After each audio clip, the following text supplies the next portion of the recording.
दोस्तों 18 मार्च 2017 को गोरखनाथ टेम्पल के हेड महंत योगी आदित्यनाथ को जब पहली बार चीफ मिनिस्टर के पद के लिए अपॉइंट किया गया, तब मीडिया में ये खबर काफी फैलाई जा रही थी कि हिंदुत्व आइडियोलॉजी को फॉलो करने वाले योगी आदित्यनाथ मुस्लिम राइट्स को डिस्ट्रॉय कर देंगे और उन्हें यूपी छोड़ना पड़ेगा। लेकिन योगी जी ने इस सिचुएशन को काफी अच्छे से हैंडल किया और उन एक्टिविटीज पर ज्यादा ध्यान दिया जिससे यूपी के लॉ एंड ऑर्डर को मेंटेन किया जा सके। इसके अलावा अपने 5 साल के कार्यकाल में उन्होंने ऐसे डिसीजंस भी लिए जिसकी वजह से उन्हें एक एग्रेसिव डिसीजन मेकर के रूप में देखा जाने लगा,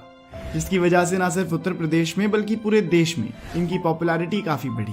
और इसी पॉपुलर इमेज के साथ इन्होंने 2022 के असेंबली इलेक्शंस में पार्टिसिपेट किया, जिसके रिजल्ट ने इनकी इस एग्रेसिव इमेज को और प्रमोट करने का काम किया। और आज की इस वीडियो में हम उत्तर प्रदेश के चीफ मिनिस्टर योगी आदित्यनाथ से जुड़े हुए कुछ ऐसे ही फैक्ट्स के बारे में जानेंगे जिससे बहुत कम लोग परिचित हैं। तो आइए शुरू करते हैं।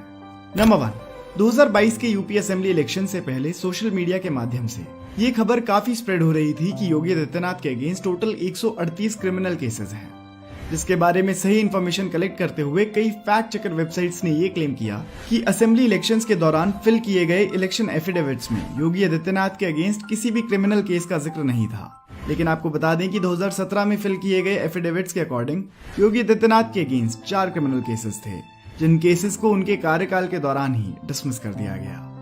नंबर 2, साल 2002 के अप्रैल महीने में रामनवमी के दिन योगी आदित्यनाथ ने एक रिलीजियस ग्रुप की स्थापना करी थी जिसे हिंदू युवा वाहिनी नाम दिया गया।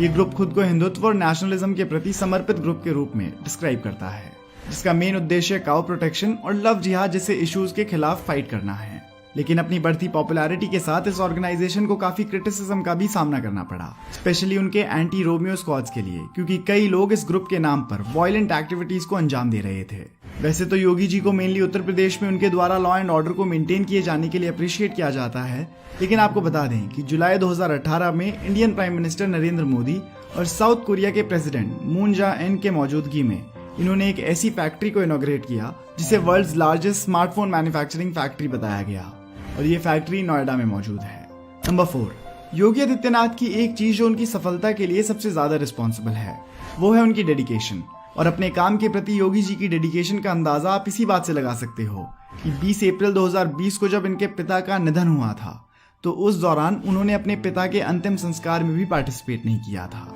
क्योंकि उस वक्त उनका मानना था कि उन्हें अपने पिता के फ्यूनरल में पार्टिसिपेट करने के बजाय आम जनता की तरफ डेडिकेटेड होकर काम करना चाहिए।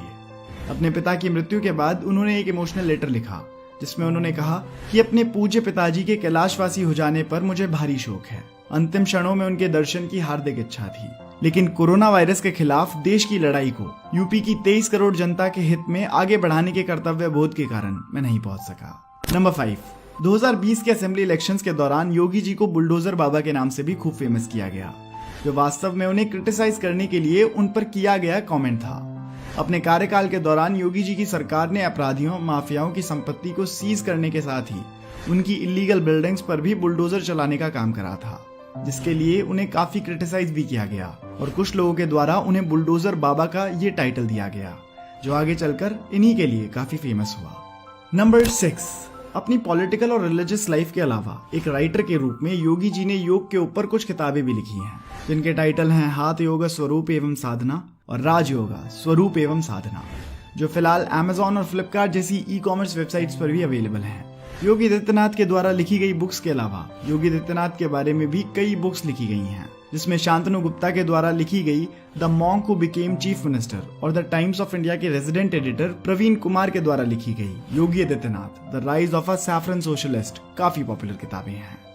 दोस्तों, अपनी एग्रेसिव डिसीजन पावर और अपनी आइडियोलॉजी की वजह से फेमस योगी आदित्यनाथ को बीजेपी के उस लीडर के रूप में कंसिडर किया जाता है जो आने वाले भविष्य में बीजेपी की तरफ से प्राइम मिनिस्टर का चेहरा भी हो सकते हैं। और इसके पीछे की सबसे बड़ी वजह है उनकी बढ़ती हुई पॉपुलैरिटी, एक ऐसी पॉपुलैरिटी जो निश्चित ही बीजेपी को लीड कर सकती है। खैर, लोगों के इस मत में पार्टी क्या सोचती है और क्या डिसीजन लेगी, ये तो आने वाला वक्त ही बताएगा। तो दोस्तों, इस वीडियो में मैंने आपको बताया योगी आदित्यनाथ से जुड़े हुए कुछ ऐसे फैक्ट जो जरूर आपको पसंद आए होंगे और इस वीडियो से जरूर कुछ नया सीखने को मिला होगा। अगर हाँ, तो वीडियो को लाइक कर दीजिए और ऐसी ही इंटरेस्टिंग वीडियोस के लिए चैनल को सब्सक्राइब जरूर कर दीजिएगा। धन्यवाद।